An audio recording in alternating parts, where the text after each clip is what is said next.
का सेहरा सुहाना लगता है दूल्हे का सेहरा सुहाना लगता है। দেখেন বাংলাদেশের ভিতরে কি করে ভাইরাল হইতে হয় এটা কিন্তু বর্তমানে সবাই জানে।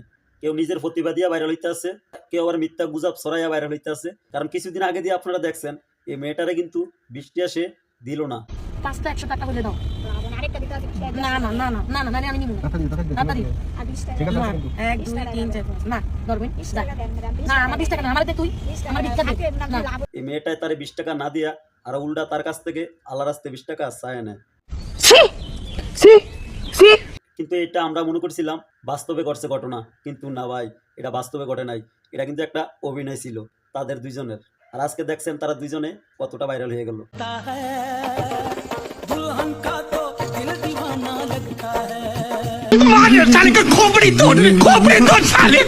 3 মাসে 44 লক্ষ টাকা ইনকাম করছি, এটা শুনে অনেকে অবাক হয়েছেন, অনেকে অবিশ্বাস করেছেন, আবার অনেকে বিশ্বাসও করেছেন। হর্ষব বিল্লাল ভাইয়ের তো সবাই চিনেন। হর্ষব বিল্লাল ভাই 3 মাসে 44 লাখ টাকা কামায় কিন্তু পুরো বাংলাদেশের মানুষকে আতঙ্কে ফালাইয়া দিয়েছে।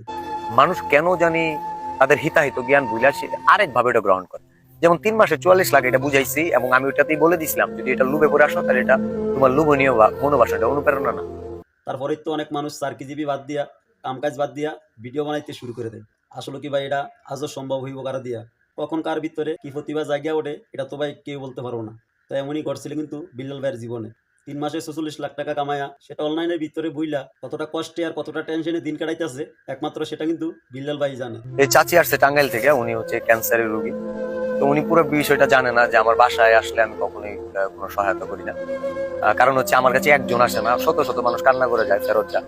কারণ আমি একজনকে যদি তার মানবিক কাজের দায়িত্ব নেই, সেটা হয়তো আমার একদিনে না, হয়তো একবার নেওয়া সম্ভব, বা মাসে একবার নেওয়া সম্ভব, অথবা সপ্তাহে নেওয়া সম্ভব।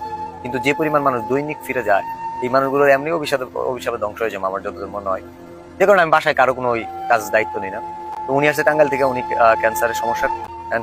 একজন হর্ষব বিল্লালের পক্ষে না, একজন দেশের গভর্নমেন্টের পক্ষে সম্ভব না এত ক্রিটিক্যাল পেশেন্ট নিয়ে কাজ করা।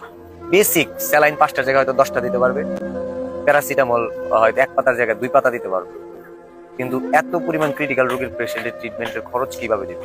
আবার ঠিক একটা কথা বারবার বলি যে মানুষের পাশে দাঁড়াইতে যে আমার দ্বারা কারো যদি উপকার হয়, তার নসিবে যদি তার ভাগ্যে লেখা থাকে, আমি নিজেই ওর দরজায় গিয়া করানোর না, আমার এখানে আসলে কোনো লাভ হবে না। কারণ আমার এখানে অনেক মানুষ আসে, আমি সব স্বাভাবিকভাবে দেখি। একজন ডক্টরের চোখের সামনে অনেক রোগী দেখা যায়, ডক্টরের কাছে মৃত্যুটাও স্বাভাবিক। সত্যি ভাই বিল্লাল ভাইয়ের মুখ থেকে কথাগুলো শুই না আমার অনেকটা খারাপ লাগছে, কারণ অনেকটা কষ্টও পাইছি। এটা কিন্তু বাস্তব ভাই। একটা দেশের সরকারে চাইলেও কিন্তু একেবারে পুরা মানুষের দায়িত্ব নেওয়া একটা সরকারের পক্ষেও কিন্তু ভাই সম্ভব।